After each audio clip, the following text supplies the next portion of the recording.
explain real quick as we do our hot matches at the start. This is how the winners and losers are rewarded and not rewarded. Chris won, so he gets to start the interview with our guest, who today is Andrew Dimalanta, and then second place enters shortly after, then third, and so on until everyone is on. So, Chris, take it away, sir. Sweet, yeah. So y'all already know. Joining me on Speaking of Schmodown, it is the Star Wars champion, one half of the guys who had, in my opinion, the best match of all time, Andrew the Hunter Dimalanta. Andrew, man, what's going on? Just chilling. Trying to relax after that match yesterday. It's hard to relax after so many just back-to-back like matches against the best to ever play in the division. So I'm trying to relax as much as I can. I don't blame you, man. Yeah, I'm prepping for Mother's Day tomorrow. So yeah. Right. I mean, and Andrew, first of all, congratulations not only on the win yesterday, but your win from last month as well. No, thank you. That match is, I mean, I said this last night on an after show that I was a part of, that match it's the perfect match. There was story, there was great gameplay, the question writing in that match. I mean, we'll talk about the questions for this match yesterday. Oh, yeah. But I think that match that you had with Alex the first time around was perfect. And there's the tension, the challenge, and the sudden death, where it flipped the switch in your brain. You're like, you know what? Like, now I'm mad and I'm going to win this match. Mm-hmm. Like, it's. Yeah. I think that's what I really take away from that. I think what most people are gonna, when they look back on that match, it's not like score is amazing, 51-50. It's like he only missed one, what he absolutely knew. I think what everybody might be thinking about this match is like that challenge, the guts to challenge in that moment is like either you do it, you go big or you go home. And like I think that's what I'm gonna take away from that is like, God, I if I don't challenge this, it's not sitting here right now. So right. I think that's what was the most special thing about that match for me, was that challenge and being able to like, no, I'm also right. Let's keep going, because I'm not ending this match like this. And something that we saw yesterday with your interactions with Coy, like he kept telling you, just act like y'all are tied. Mm-hmm. Like how you were last time. Y'all were tied for 99.9% of the game. Mm-hmm. And this time around, was that something that was set from the second you won, the second you knew you were going to play Alex again the following month? Was that precedent the same? Like almost like you're playing as the underdog, that people were still going to doubt you because you're not Alex, because Alex has been a champ for almost 4 years. Well, yeah. I mean, we always go into these matches like, don't let any outside force drive you. Don't let anything get in your head. The only thing that's allowed in my head is Star Wars knowledge. I'm not even allowed in my own head. Because in past matches, being in my own head cost me. So we look at these things as like, hey, people will say what they're going to say. The polls will say will say what they're going to say. That doesn't matter. Focus on your game and remember to don't let up. Because I kept telling myself that entire match is like, anything can happen. You can blank on the last 3 questions and he can come back and win it. We've seen crazy things. I mean, I look back in the Hannah match versus Zipper. Everybody's like, oh, no, it's over. It's over. To pack it up, Hannah's done. Well, Zipper misses. And then they go into sudden death and Hannah pulls it out. So I was like, I don't want that to happen. Stay focused. I know you have a pretty good lead, but don't relax. And that was the mindset we always had, was stay focused. And it proved yesterday against Alex. So, Ryan, did you have something for Andrew? Yes, I did. Hey, Andrew, how you doing? Hey, congratulations from everybody up here in the north. Thank you. Question. Once you heard that first question, did you go, oh, the writers are really trying to stick it to myself and Alex for the match? Or did you just say, okay, it's a curveball. Let's just focus and move on? Yes to both. Because like if you let the questions get to you, especially the first one, like I think if you ask any competitors, like that first question is probably pivotal, because if you don't hit that first question, it could really set the precedent for the match going forward. But like the second I heard that question, I'm like, oh no, we're going there. Okay, well, this is probably what we're going to see going forward. And I have to give it to PJ and the writers and the writing staff, because like I like how these questions panned out. It wasn't just like, oh, 5-pointers all over the place. It was like this ebb and flow of like, all right, we're going to give you Etobi in the first question, but then we're going to give you D. Bradley Baker. And it's like, wait, what? It's like, or we're going to let you relax for one question, and then we're going to throw another hook at you. And it's like, I really enjoyed the broad scope of all the questions and how you think you can relax 1 second, but the second you relax, you slip up on the next one, and it happened to both of us throughout the match. So yeah, from the first question, like, okay, we're gonna go there. So let's stay focused and be prepared for more of those type of questions. Yep. Awesome. No, and yesterday I was talking to PJ Campbell on Show Me the Money, and he said that like y'all's first match was special and they wanted to keep it that way. So and it wasn't like, oh, let's make the questions harder just to stick it to them. Like, no, it was just so we can keep that first match sacred, and we can obviously up the ante because these guys know everything. Like where can we stump them at? And apparently Rise of Skywalker was the first blow. That first question has been in my notes. Like, Schmodown has ruined me for watching any movies, any TV shows. I'll be watching like a show with my daughter, like, I don't know, Calling All Tots or Tots. So I watch Tots with her all the time. She loves that show. And my stupid brain is like, oh man, Casey's sister's names, or how many siblings does Casey have? It'd be a great Schmodown question. I'm like, the Schmodown has ruined me. So when I was watching Rise of Skywalker, like all these new creatures, I'm like, they're gonna ask about that. They're gonna ask about that. Oh, that little creature at the end of the one, they're gonna ask about that. So like, it's like that creature has been in my notes since I saw the Rise of Skywalker. So going to those places, we're gonna see a lot more of those. Hi Andrew, happy May the 8th with you. So a little behind the scenes, we're actually, me, Frenchie, and Jayway, we're in a fantasy league together. I had I had the second pick of the draft. You were my number 1 pick because I had a feeling right here that you were gonna earn me so many points, especially with the tournament. I'm like, okay, if you're gonna lose to Alex, you're gonna go in the draft, or you're gonna go in the tournament. Earn me points there, no harm foul. So I am very happy to see you.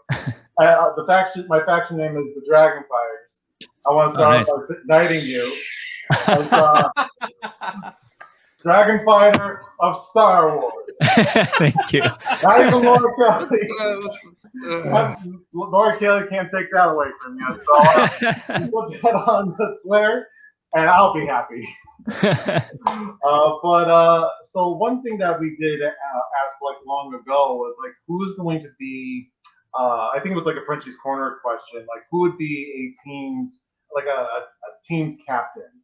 And I've worked with Bibbs on FibESD, and obviously you've worked with him. Would you think that he would be a team's captain for the Quirky Mercs? Oh, he is our team captain. I mean, Bibbs is pivotal in prepping everybody, not just me, not just himself. Like sometimes I'll talk to him like, you're spending too much time, with me and stuff. It's like, no, we have to focus on you right now because you're our next match, and it's a big one.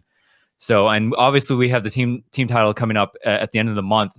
So he is so like unbelievably like pivotal in preparation, because I said it in my last match in our show that he gives us ridiculous things to pay attention to. It's like we're never gonna get to that. Like they just don't look at the stuff that he's giving us. Like they don't look at that in the Star Wars division. But he keeps saying it's like, you never know. You absolutely never know, because you don't want to be caught with your pants down again and not know the question. So I'd rather throw it at you now and have it in the back of your head.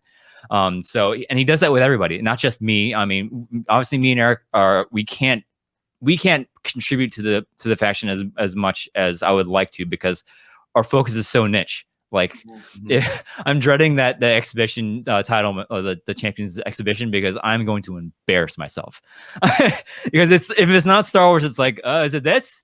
No, because like we actually had a conversation. It's like we were thinking of who to go put in the free for all, and I jokingly said, "Hey, I'll go in if I want to embarrass myself." And then 2 weeks later, Coy calls me and he's like, "Hey, remember how you jokingly wanted to go into the free for all? You actually want to do it?" I'm like, "No, absolutely not. No, I wouldn't even last a round if it." So, yeah, having somebody like Bibbs, not only obviously he's completely knowledgeable about movies, but somebody that understands the game in a way that I absolutely appreciate is pivotal to have. So, Andrew, thank you very much for your time and being on the show today. I really appreciate it. It's nice to meet you. Congratulations on last night. Holy shit, dude, that was great. there is something not concerning last night or anything, but there's something I've been thinking about for a while, at least an exhibition match. But how do you think a team's Star Wars teams tournament or a match, or how do you think that would work? Is that even possible? Because if you think about it, each faction has at least 2 Star Wars players on each faction. Let's just maybe have a Star Wars teams tournament just for fun. We'd have one match and it would never end. That's how it would go. Because a lot like how teams is, people will fill in each other's gaps, and you'll pick up the slack for your competitors. So like, it'll just keep going and going and going. It's like 51-50. How about 12-20 to 12-21 or something like that? It would be ridiculous. Wow. Just the amount. It's because I say it all the time. Like, there are no slubs in this division. From the top to the bottom, like you look at everybody, like the competition is so razor thin that we're all searching for that one question, just that one question that nobody else knows. And sometimes I'll stumble across, I'm like, oh, I bet nobody knows that. And then I watch one of these matches, like, oh, there it is. Yep, they knew it. So I think that's what we're all continuing doing. We're all continuing to scour through these movies and look for that one thing that somebody just might slip up on, or it comes up to like Shrimshot said, brain farts. Because I had a couple in this past match where I missed 3, and I'm kicking myself because like I was on the right track for 2 of them, and the Obi-Wan Kenobi question in the speed round, like I immediately like, oh damn it, I knew I was playing it too loose. I could have picked it up there, but like, yeah, a team's one I dread, a Star Wars team's division, because it would never end. It would be like just one team dominates. Like, can you imagine if me and Alex, or me and Thomas Harper, or Alex and Thomas Harper teamed up? It's like nobody's beating that combination. No. So I think it's a blessing that we don't have it. Yeah, and once you say that, I realize that. So let me, and something else just hit me. What about having a Star Wars teams, at least, match, whatever, but having one Jedi Master being one Star Wars competitor, and then a Padawan being someone else in their faction who isn't in the Star Wars division, and that's like a Star Wars player and a singles player. Yeah, that would be interesting. Or Energy. I think you'd have to stay away from the rule. Will be if you've ever competed in an IG match, you're not eligible. So right. You're I'm sorry, I hate saying that you're a player, Star Wars player, because we're all top tier players. But like, so yeah, like an A player, and then like maybe like your rookie like singles player. I think that'd be interesting, because then you learn so much with your other teammates. I think that's something that I think the teams division shows us. Like, you can vibe off your teammate and learn so much from them. From just playing with them and being around them and just studying with them. I love studying with Eric. I love the meetings that we have. It's just because there's sometimes like he surprises me when he pulls out something that I've like overlooked, or I just flat out don't know, because our age difference and our generational differences. So I think that would be fun to do. Bonjour, Mr. Hunter. It's a pleasure meeting you, my friend. Thank you. I probably have the most important question of all, and to address the Damon's concerns. What do you use to polish your belt, and is there any fingerprints on it? I try my best. Like I'm a videographer, so I have like lens polish and like this, like, because I've had to use like this like isopropyl alcohol and stuff like that. I try not to use that because it's too harsh, but water, just I don't want to, because it's I don't have belt polish. I haven't looked that up, but water for the most part. Baby wipes really work well on it, though, because like they're 99% water based. So yeah, baby wipes usually work well, and then I dry it off and stuff like that. So yeah. but now my true question is, what does this belt mean to you? I mean, like, you've been working at it so hard. I know it obviously means a lot, but I want to hear from your own words. Like, what does this accomplishment and also defending it mean to you now? It means everything. Like, from the very get-go, I'm a drastically different player than I was when I first entered. Even from my audition, like when I first auditioned, I was like November. What was it, 3 years ago? My daughter was just first born. I was like, will I have the time to dedicate to this? Because I know how hard it is. Just coming up short so many times is just so heartbreaking, because like you put so much time and effort into this. Like I could be doing other things, like me and it's just a blessing to discuss now that she's in the division. It's like, this is something we both get to share now. Like it was my life's mission to get her to love Star Wars because she's a very brand new fan. The first movie she saw in theaters was The Force Awakens, and that's when she really started to get into it. Before when we started dating, I was like, "Oh man, do you like Star Wars? You ever seen Star Wars?" She's like, "I know of Star Wars." I'm like, "Oh, no." And it was a prerequisite before we got married for her to watch Star Wars and actually pay attention this time, because she jokes all the time. It's like, I watched it, but I didn't watch it with my heart. I only watched it with my eyes. But now she's to the point where she's just as deep into it now, and just to have her alongside with me and to be able to share this win with her, because without her, I don't get to this point. She puts just as much time as effort into it, and it means so much to both of us. Because coming up, it's two things that I love. I've been a fan of the Schmodown for like since its inception, and I've been a lifelong Star Wars fan. And it's like, wait a minute, there's a place where I can be celebrated for both of these things. So, and yeah, and it's just great because it's a dream. Because I remember my first time I met Christian face to face in Chicago when I debuted, and we went out to the crew, and a bunch of the rest of us went out for pizza, and I'm sitting at this huge table. Christian Hollis to my right, Dagnito's right next to me. I'm like, what am I doing? Like, is this real life? I'm at Star Wars Celebration.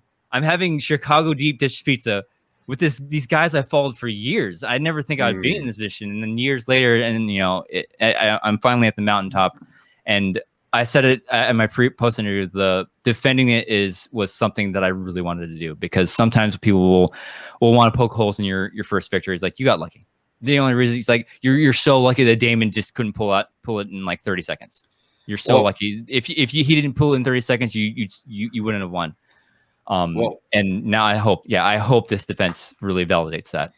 Oh, félicitations, mon ami. You really deserved it. You worked hard. And here's to many more belt defenses. I'm not even supposed to be on the show. I'm just producing, but I couldn't help myself to ask that question. So I'm out of here, but félicitations, man.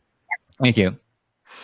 All right. To go to your previous comment about putting like a high tier competitor and a low tier competitor as a team, I do bell curves for all the different divisions. And just an interesting little fact.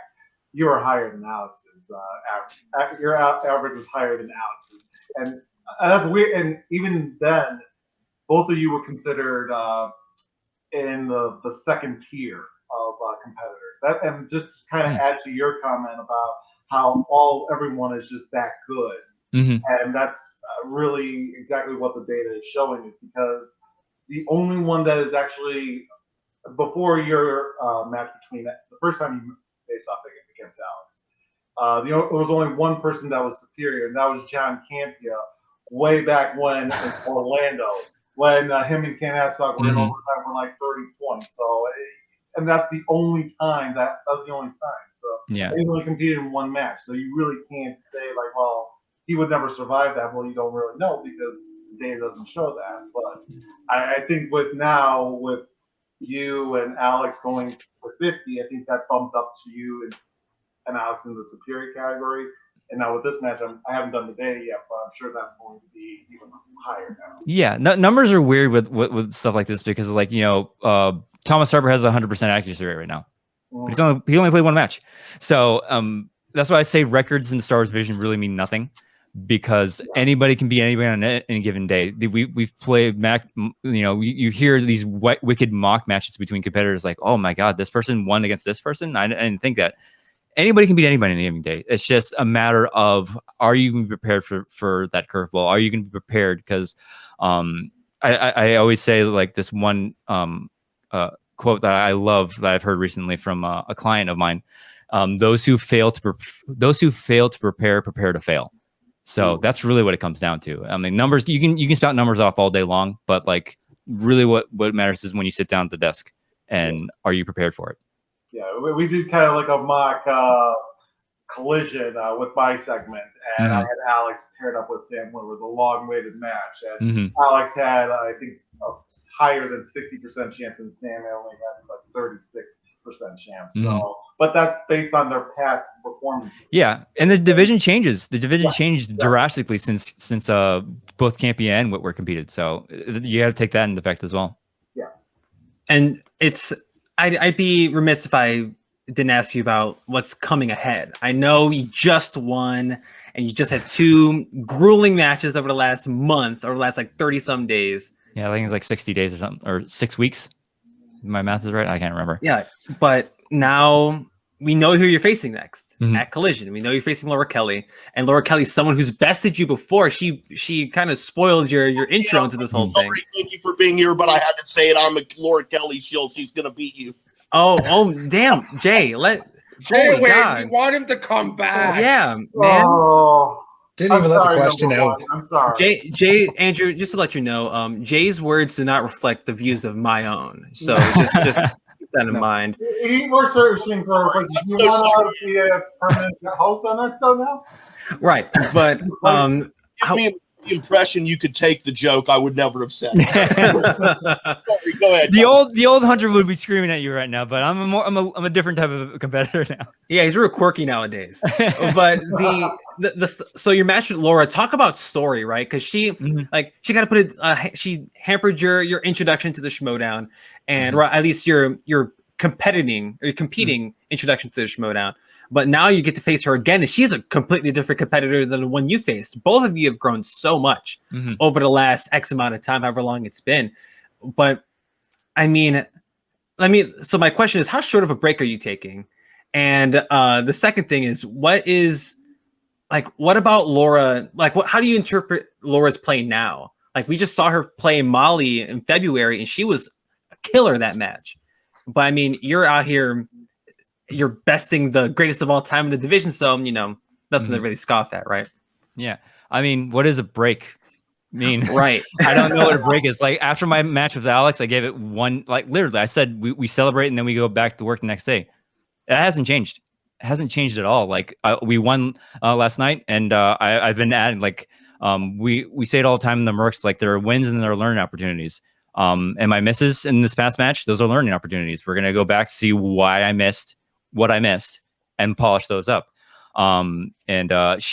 Laura's great. She's a great competitor. I mean, we squared off twice already, and both of us, you track our trajectory between in the past couple of years of our competition. We're both, like, on the ascend. Like, we're both drastically different players. And I don't take that lightly. I prepare for every competitor the same exact way, the same way I've been preparing for Alex. So, because I said it before, you prepare for Alex Damon, you prepare for anybody. And now that I've beaten Alex twice, it's kind of like, well, how do I top that? It's like, well, stay the same course, keep doing what you're doing. And it's like I said before, if you don't prepare, you're gonna fail. So it's the same as always. I celebrated last night. We talked to some friends, answered some messages on DMs and stuff like that, and then I hit the books again. And I might take a small break for Mother's Day tomorrow, but by small I mean a couple hours. I'll make dinner, I'll make breakfast, I'll take care of the baby all day, and then once she goes down for bed, it's like, all right, go back to the computer, watch some more Star Wars, and get back at it. And a quick thing, if I can ask the fan, Andrew Dimalanta, isn't it crazy that you beat Alex twice? Like, it's unreal. I constantly have to remind myself, like, because I've been following Alex for years. Like, he used to be the person that I would go to for, like, hey, what comic book should I be reading? What story should I be paying attention to? Hey, that character in the background seems fun. Let me watch a video about him. And when the Star Wars division debuted in Orlando at Celebration, which I couldn't get into because I was stupid. Like, I'll be able to get into it. Nope. The line wrapped around the building, and I was like, well, we're not getting into this. And somehow Alex got in there. I remember, like, Chicago, I waited promptly. I skipped the panels. I just sat right there and just waited my turn. Yeah, but I was like, God, they need to get Alex Damon into this, because, like, he would wreck everybody in this. I kept telling people, I'm like, man, they need to get Alex Damon from Star Wars explained in this. And lo and behold, he debuts, And then years later, I was like, God, he's the one you have to beat. And I knew it. It's like I knew once he started competing, he would be the guy to beat. And I never thought that I would be in this situation. The competitor Andrew would be like, yeah, I want to beat, and I know I can beat it. But the fan Andrew is like, wow. Like I said, I was sitting at the table with Christian Harloff and Tom Dagnino. I'm like, what am I doing? How am I here? What timeline did I wake up in? Yeah, exactly. It's like, is this an alternate universe here? What's going on? What Earth am I on? So now I know your next match is against Laura, and you really don't like to look past that match. But let's just say you get past Laura. The Star Wars tournament going on now. What competitor, or is there one that you would really, really like to face? Or is there just whoever wins that tournament and bring it on? Whoever wins it. I mean, every single competitor I would love to face. There's a couple in there that I've faced before. And I would love to see again. But there's new blood. I always love seeing new blood come into this division. And there's a handful of names that I was like, oh man, I would really love to face Thomas Harper. I would really love to face Zach Burkett. I would love to see Ace again. But yeah, anybody that comes out of it, they're going to be deserving of it. They're going to be, because look at the competition. If you win that tournament, there's some really big names in that. So whoever comes out of it, I'll be ready to take on. But I can't look at that, like you said, I can't look at that right now. I have to focus on the next one. So yeah. I got one final question here for you. Sorry about that. I heard something ping, and I'm like, oh wait, what is that? I've never heard that before. Now, obviously, I would assume, and everyone would assume, that Alex was kidding about this, but I have to ask because you never know. Did he really the back of that belt? The AD? I mean, there are some scratches on the back. Right. That's Andrew doing them himself last night after that. Yeah. I mean, there is a suspicious scratch that looks like an A. I'll give you that much. That's awesome. A fun little factoid, like when I got the belt from FedEx, there's a piece. I actually had to fix it because there was a piece like of leather coming off the bottom. Mm-hmm. And luckily, like I dabble in a couple like prop things. Like, I follow a bunch of prop people online on YouTube. Punish Props is a really big one. And like, I was like, oh man, how am I gonna fix this? Punish Props, they'll tell me how. And I actually had to like glue it back on with a special like bonding tape and stuff. So, but it's all good now. Come on, Schmodown. They should be that for I know. you. I blame FedEx for that because it was like, you know how it was like, oh, what is this? And they just drop it off your front door. So, but it's all good now. Now, did Alex send it to you personally? Because he had it. So did he actually package it up and ship it to you? Yes. Yeah, that's how it works. Like, because did you happen to put a note or anything in there? I'm just curious if there was any. And if you don't want to say, that's fine. But it was just the belt.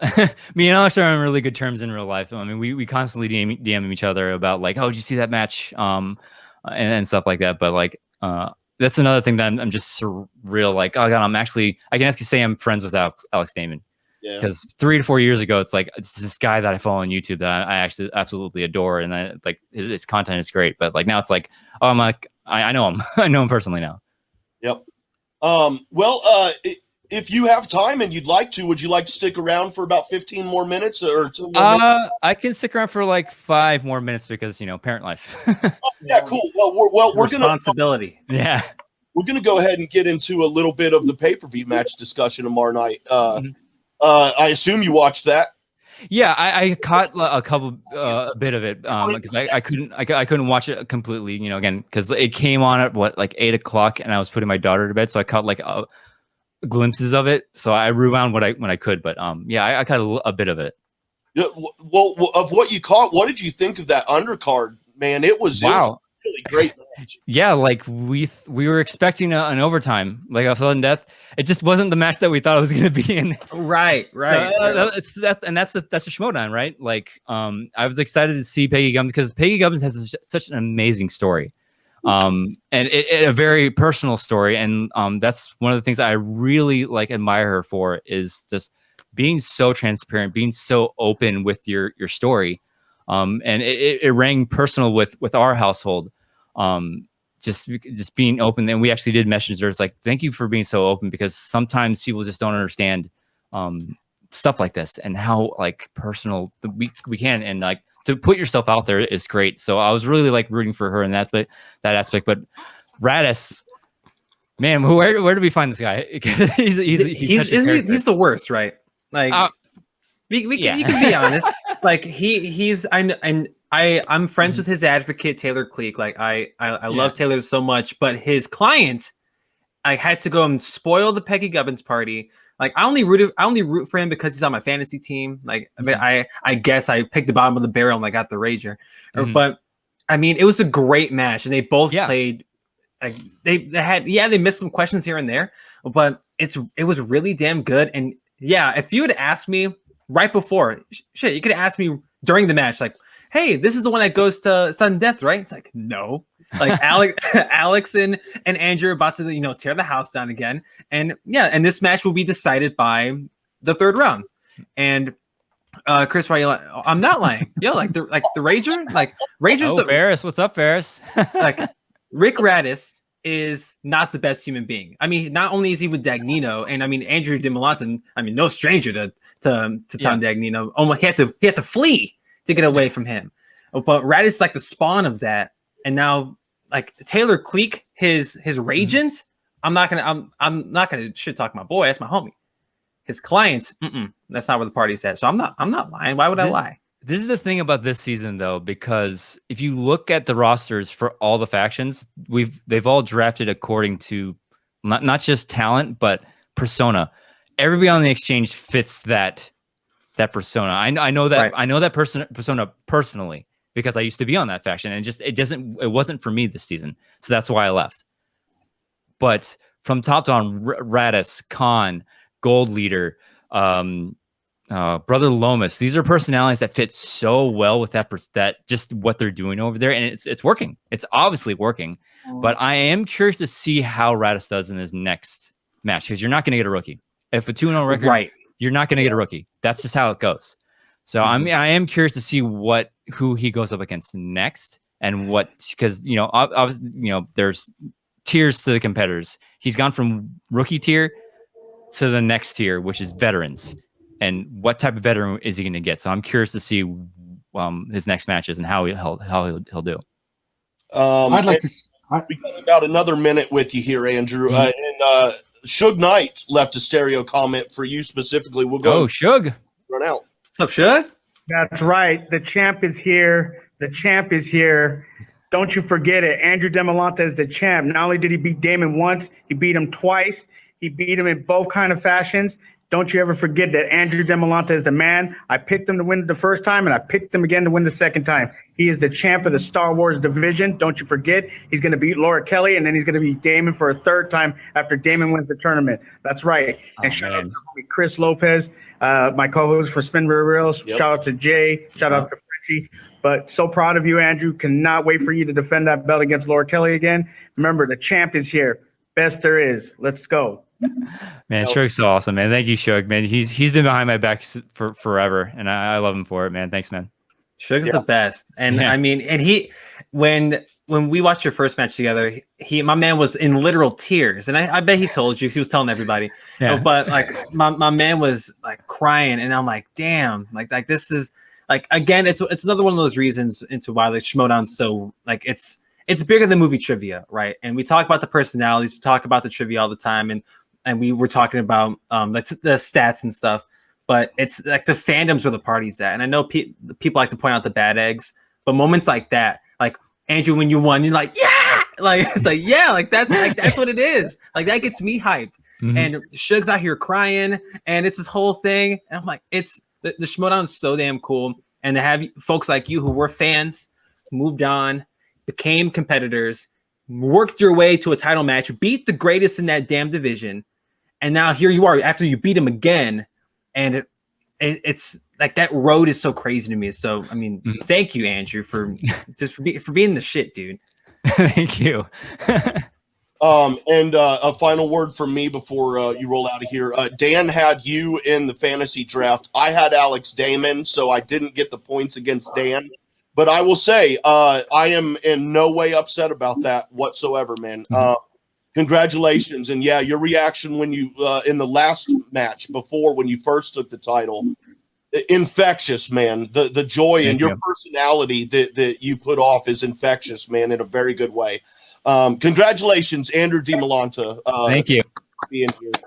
Andrew Dimalanta, the Star Wars tournament, or not tournament champ, but the Star Wars title champion. Showdown. Have a great weekend, sir. Thank you again very much.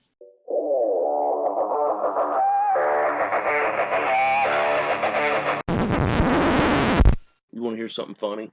The mic wasn't on that whole time. No way. Yeah, for real. Oh, wow. So smooth.